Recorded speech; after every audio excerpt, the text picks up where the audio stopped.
கண்ணாடி பார்க்கையில அங்க முன்னாடி ஒம்மோகந்தான் கண்ணே நீ போகையில கொஞ்சம் கொலுசாயம்மானந்தான் மழை பெஞ்சாத்தானே மண் வாசம் ஒன்ன நினைச்சாலே பூவாசந்தான் பாற மேல பூத்தி இருப்பேன் கையில் ரக போல சேர்ந்து இருப்பேன்.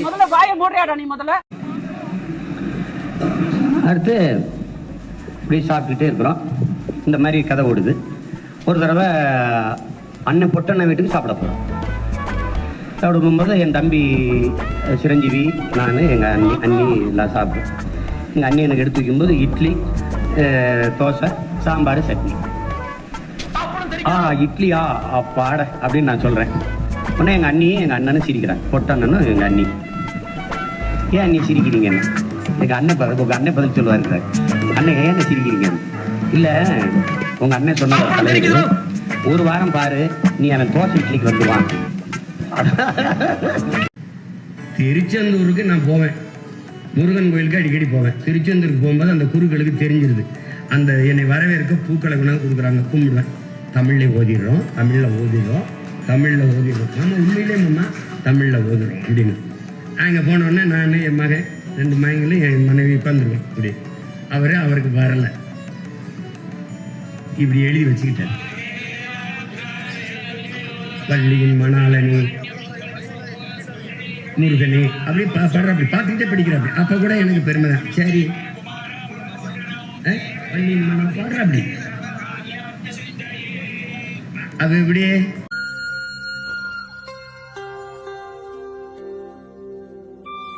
19 வருஷம், 1 வருஷம் 2 வருஷம் இல்ல, அது கூட அவர் 9 வருஷமா சாவி கொடுக்கல, 19 வருஷமா வாடகை கொடுக்க.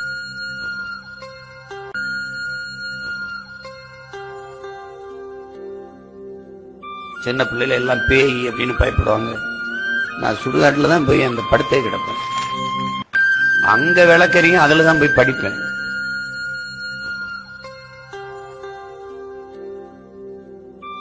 ஈழத்து பெண்ணை திருமணம் செஞ்சு தரணும், அது எல்லாரையும் தம்பி சொல்லப்ப நான் தொடங்கி வச்சாதான் முன்னெடுப்பாங்க. அது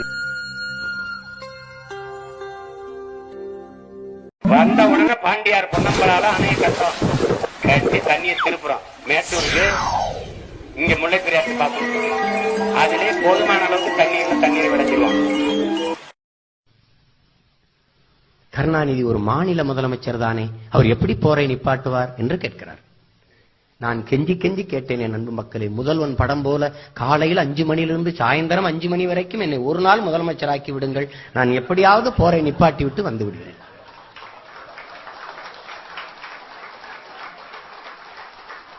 ஒரே ஒரு நாள் கெஞ்சி கேட்டேன். அதுல அந்த ரகுவரனுக்கு இருந்த மனநிலை இவருக்கு இருந்திருந்தால் போரை நிப்பாட்டி இருப்பேன். நினைச்சு பாருங்க, ஒண்ணுமே செய்ய வேண்டியதில்லை. அவர் மருத்துவமனையில படுத்தாரு, அப்படியே படுத்தே இருந்திருக்கலாம், போற நாங்க நிப்பாட்டி இருப்போம். தம்பிக்கு நீங்க முதல்ல பரிந்துரைக்கிற ஒரு புத்தகம்னா இது படிப்பா, எதை படிக்கிறோ இல்ல இந்த புத்தகத்தை படிப்பா? அவனுக்கு இப்ப பாடம் தான் முதல் பாடம். அதுக்கப்புறம் அவன் படிப்பான், அவனுக்கே தோணும். சரி, இங்கதான் எல்லா புத்தகமும் இருக்கே. உங்களுக்கு ஆர்வம் வருமா அதெல்லாம் பார்க்கும்போது? இந்த புத்தகம் எல்லாம் படிக்கணும் நம்மளும். இப்ப அவன் பாடம் படிக்கிறதுக்கே நேரம் அவனுக்கு எதுக்கு படிப்பு? ஏன் என் பிள்ளை இப்படி கொள்ற? காலை உணவுல உப்புமா போடுறது, குப்மா போடுறது, எத்தனை முட்டை சாப்பிடணும் சாப்பிடுறியா? ஏன்னா கோழி தான் வச்சிருக்கேன், பண்ண 4 லிட்டர் கணக்கா குடிடா, கறி சாப்பிடுறா, முட்டையை சாப்பிடுறா, ஓடுறா, விளையாடுறா, உறுதியாடுறா, நெஞ்ச நிமித்துறா. அப்படி யாருன்னு கேட்டா தமிழண்டா அப்படின்னு வாடா, அப்படி வாடா. படிக்காதவனுக்கு அரசு வேலை, வேக்கம் கிளீனர் சாணிய போடுவான், சரக்குன்னு உறிஞ்சி ட்ரக்ல போடணும். அதுக்கு நாட்டு தேவை, நோ நீட் எஜுகேஷன் தேவையில்லை, கல்வி தேவையில்லை. மாடை வளர்க்கறதுக்கு மேய்க்கிறதுக்கு நம்ம போய் அதை வாங்க ரூபா குச்சி வச்சுக்கிட்டு பழைய சொத்தை கட்டிக்கிட்டு தூக்கச்சீட்டுல ஒரு ஊறுகாய் வச்சுக்கிட்டு மேய்க்க வேண்டியது இல்ல. அவன் மேய்வான். 100 ஏக்கருக்கு 10 ஏக்கர்ல குளத்தை வெட்டி விடுவான், தண்ணியை குடிச்சுக்கிடுவான். அவனுக்கு அகத்திக்கீரை, வாக, என்னென்ன உணவாருமோ புல்லுகள்லாம் வளர்த்துட்டோம்னா அதை அறுத்து போட. நாங்கள் ஏன் மாலையை வாங்குவதில்லை? பூக்களை பெருமையாக ஏந்துவதில்லை? அது எத்தனாயிரம் தேனீகளுக்கான உணவு, எத்தனாயிரம் வண்ணத்து பூச்சிகளுக்கான உணவு, எவ்வளவு வண்டு தேன் சிட்டுகளுக்கான உணவு. அதை வாங்கி மாலையை போட்டு என்னத்த மயிரை புடுங்கின நீ? என்னத்தான் புடுங்க, என்னத்தான் புடுங்க. என்ன வெட்டி முறிச்சு ஒரு வீர படையை கண்டு அப்படி போக இப்படி வந்துட்டா பேரு அண்ணன் புடுங்கிறது இல்ல. பாருங்க, உங்களால நம்ப முடியுதோ இல்லையோ, மாவீரனுக்கு பிறந்த நாளைக்கு முருகன் கோயிலுக்கு போகணும். வடவள்ளி முருகன் கோயிலுக்கு போயாச்சு. போனோன்னா அவர் ஐயரே என்னை பார்த்தா தமிழ்ல சொல்லுவாரு, முருகா போற்றி சொல்லுவார், வள்ளி நாயகனே போற்றிம்பார். எனக்கு சொல்றாரு, மற்றவங்களுக்கு சொல்றாருன்னு தெரியல. சொன்னோன்னா அங்க என் தங்கச்சி தான் அதிகாரி, நம்ம தம்பி சுரேஷுடைய மனைவி. மந்திரம் ஐயர் சமஸ்கிருதத்தில் சொல்ல ஆரம்பிச்சாரா இல்லையோ, என் மடியில் இருந்த மாவீரன் ஆட ஆரம்பிச்சிட்டேன். புரியல. சர்வாரி பீமன் ஒரு மாதிரி ஆரம்பிச்சிட்டான். திடீர்னு தங்கச்சி நம்ம ஓதுவார வர சொல்லுப்பான்னு ஓதுவார் வர்றார், பெருமேலோட போட்டு. இளைஞர் தான் அவரு. ஆரம்பிச்சு தமிழ்ல மந்திரம் சொன்ன இப்படி திரும்பி பார்த்தா பாருங்க, அவரே பார்த்துட்டு அடல. அந்த மொழி இழுகுது. இங்க பாத்துங்கண்ணா, இங்க பாருங்க.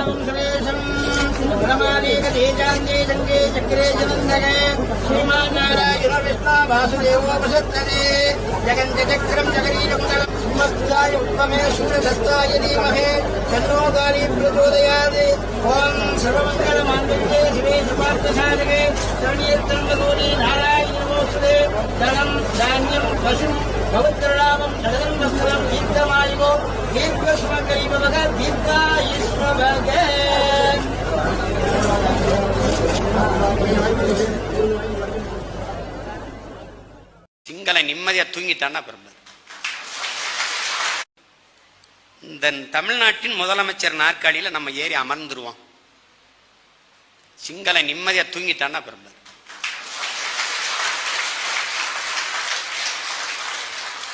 அவனே சொல்றான்ல, பிரபாகரனை விட ஆபத்தான ஒருத்தை வளர்ந்து வந்துகிட்டு இருக்கா. அவனே சொல்றான். எடுத்து இந்தியாவில் உள்ள சீமான் போல ஆமக்கரி பூனக்கரி PK-47 என்று சொல்லி எமது தமிழினத்தை வைத்து, எமது தமிழினத்தினுடைய துன்பத்தை வைத்து பிழைப்பு நடத்தக்கூடிய சீமான் போல சுமந்திரன் அவர்கள் உருவெடுத்துள்ளார். பிரபாகரனை விட ஆபத்தான ஒருத்தை வளர்ந்து வந்துகிட்டு இருக்கா. அவனே சொல்றான். அவனுக்கு தெரியும் என்னென்ன சொல்றான் பாருங்க. கம்பி கட்டுற கதையெல்லாம் எடுத்து போடுறாங்க.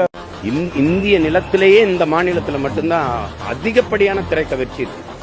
இங்க திரையுலகில நடிகர்கள் திரைப்படத்துல துறையிலிருந்து இந்த அரசியலுக்கு வரக்கூடாதுன்னு நம்ம சொல்லல. அது மட்டுமே தகுதியா வச்சுட்டு எப்படி வர்றது?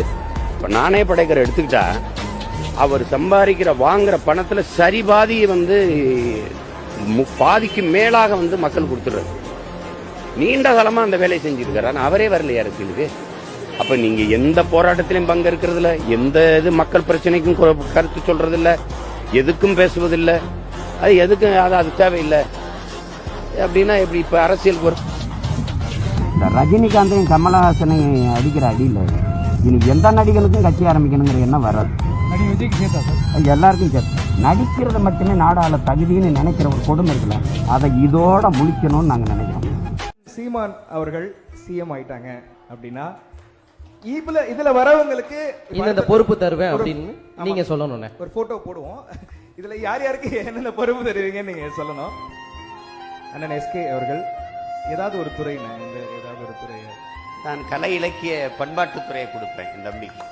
Super super super. அடுத்த போட்டோ தனுஷ் சார். நான் பொறுப்பு கொடுக்கறதுக்கு இல்ல, அவங்க விரும்பி ஒன்று கேட்கணும்ல, அண்ணன் நான் இதை செய்கிறேன் அப்படின்ட்டு. தம்பிக்கு நான் ஒரு செய்தி பிரிவு துறை அமைச்சரா போடுவேன். செய்தி பிரிவு துறை ஒரு பலத்த கைதட்டல் கொடுக்கலாம். ஓகே, அடுத்த photo please. Little super star Simbu, உங்க தம்பி சிம்பு அண்ணன் சொல்லுங்க. அவனுக்கு விளையாட்டுத்துறை கொடுப்போம். விளையாட்டுத்துறை இளைஞர் நலன் கொடுப்போம். அடுத்த புகைப்படம் போலாம். AK ultimate star Ajith Kumar sir. மக்கள் நலன் சுகாதாரம் கொடுக்கும். மக்கள் நலன் சுகாதாரம்.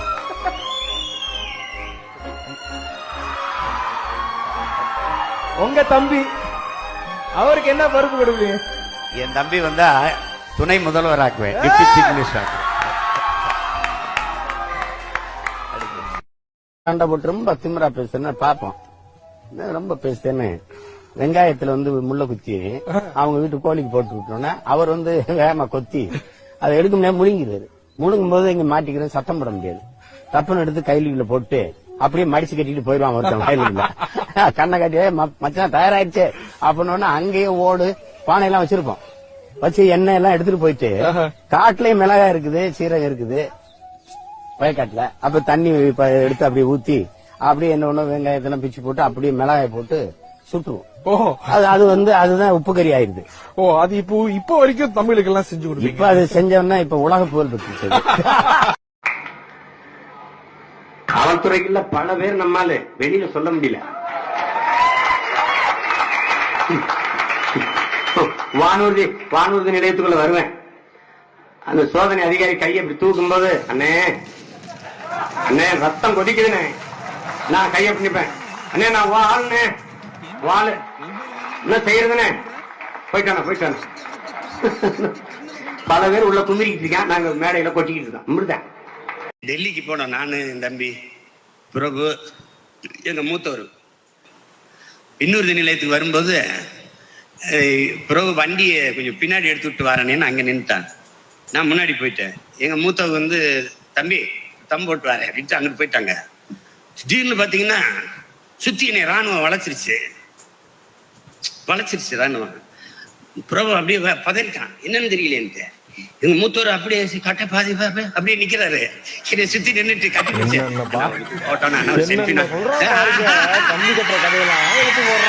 என்ன சொன்ன? 7 நாள்ல என்ன முடிக்கிறியா? என்ன 7 செகண்டுக்குள்ள உன்னை நான் முடிக்கிறேன். புரியலையா? கொஞ்சம் பாரு. ஓட்டு போட்டாலும் சீமானனுக்கு தான் ஓட்டு போடும். ஓட்டு வயசு வந்துச்சுன்னா அவங்களுக்கு தானே ஓட்டு போடும். கடையில போடுவாங்க பச்சி, நாங்க தான் சீமானனுக்கு.